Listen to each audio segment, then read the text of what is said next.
महात्मा बुद्ध प्रवचन सभा में आकर मौन बैठ गए। शिष्य समुदाय उनके इस मौन के कारण चिंतित हुए कि कहीं वे अस्वस्थ तो नहीं है। आखिर एक शिष्य ने पूछ ही लिया, भंते, आप आज इस तरह मौन क्यों हैं? वे नहीं बोले तो दूसरे शिष्य ने फिर पूछा, गुरुदेव, आप स्वस्थ तो है? बुद्ध फिर भी मौन ही बैठे रहे। इतने में बाहर से एक व्यक्ति ने जोर से पूछा, आज आपने मुझे धर्मसभा में आने की अनुमति क्यों नहीं दी?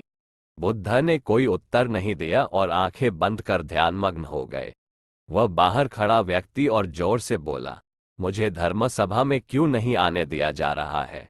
धर्मसभा में बैठे बुद्ध के शिष्यों में से एक ने उसका समर्थन करते हुए कहा, भंते, उसे धर्मसभा में आने की अनुमति प्रदान कीजिए। महात्मा बुद्ध ने आंखें खोली और बोले, नहीं, उसे अनुमति नहीं दी जा सकती है क्योंकि वह अछूत है। अछूत? मगर क्यों?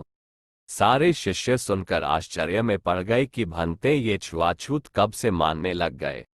महात्मा बुद्ध ने शिष्य समुदाय के मन के भावों को ताड़ते हुए कहा, हाँ, वह अछूत है। वह आज अपनी पत्नी से लड़कर आया है। क्रोध से जीवन की शांति भंग होती है। क्रोधी व्यक्ति मानसिक हिंसा करता है। इस क्रोध के कारण ही शारीरिक हिंसा होती है। क्रोध करने वाला अछूत होता है क्योंकि उसकी विचार तरंगे दूसरों को भी प्रभावित करती है। उसे आज धर्म सभा से बाहर ही रहना चाहिए।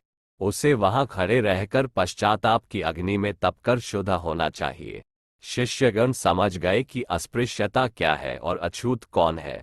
उस व्यक्ति को भी बहुत पश्चाताप हुआ। उसने कभी भी क्रोध न करने का प्रण लिया। बुद्ध ने उसे धर्म सभा में आने की अनुमति प्रदान की।